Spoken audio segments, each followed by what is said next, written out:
Bonjour à chacun et à tous. Nous sommes vendredi 28 février de l'année 2025. Merci de prendre le rendez-vous du décryptage de l'actualité tel que vu, traité et publié par nos confrères de la presse écrite.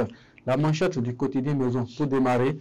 Décès tragique du ministre Yves Kwaro-Chabi et du préfet de Zou, Firmé Couton, ce que le FA n'a pas dit à l'opinion publique. Cette information est à retrouver à la page 4. À bâton rompu avec des professionnels des médias, le conseiller Basile Thibaudot fait le point des activités de la HAC, écrit le journal Maison à la page 3 ce matin. Le Paraquois, démarrage du Ramadan entre ferveur religieuse et défi du quotidien. Le dernier voyage du ministre Yves Kwaro-Chabi, hommage national demain à Parakou. Nord-Sud quotidien s'invite ce matin, dédicace du livre Nicéphore Soglo, un vibrant hommage au père du Bénin moderne. Deuil, le programme des obsèques du ministre Yves Kwaro-Chabi est à retrouver à la page 10 du quotidien Nord-Sud quotidien. Info matin, escroquerie dans le développement personnel, le coaching nouvelle trouvaille, pénurie d'eau potable à Agbaïzou,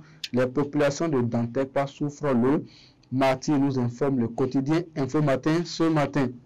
Le potentiel accusé de faute professionnelle et violation de la déontologie dans une transaction foncière, le notaire Dina Tadjou l'a guidé déposé en prison par la CSAF.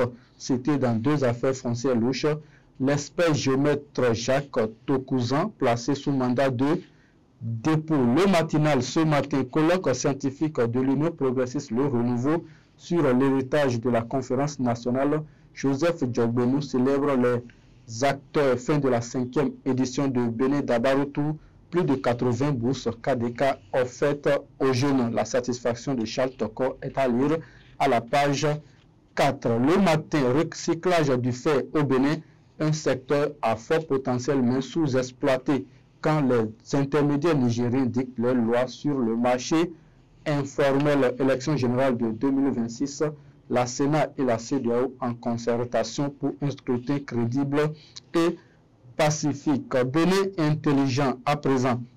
Reddition de comptes, l'ADI salue les avancées mais réclame davantage. Wilfried Léandre Mbedi, franc et rassurant. Conférence nationale 35 ans après, l'Union progressiste Le Renouveau revisite les défis démocratiques du Bénin. C'est une information à retrouver à la page 2 du journal Bénin Intelligent ce matin. Matin libre, lancement du livre vers le miracle béninois, la classe politique réunie autour de Soglo Industrialisation GDIZ, une délégation de choix seul impressionnée, nous informe le quotidien de Sidiko Karimou. Fraternité, Mathias Humpe, sur les 35 ans de la conférence nationale des forces vives de la nation, les Béninois demeurent attachés à la démocratie et à des élections libres et crédibles. Retrouvez l'intégralité de son intervention à la page 2 et 3 du quotidien Fraternité de ce vendredi 28 février de l'année 2025.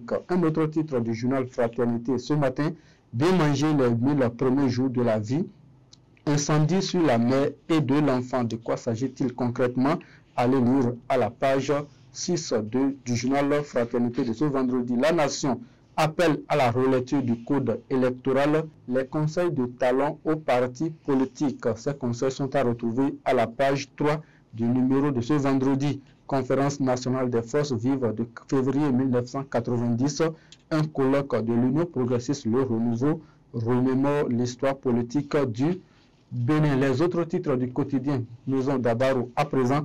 Édouard Locaux à propos de l'aide de l'État à la presse privée.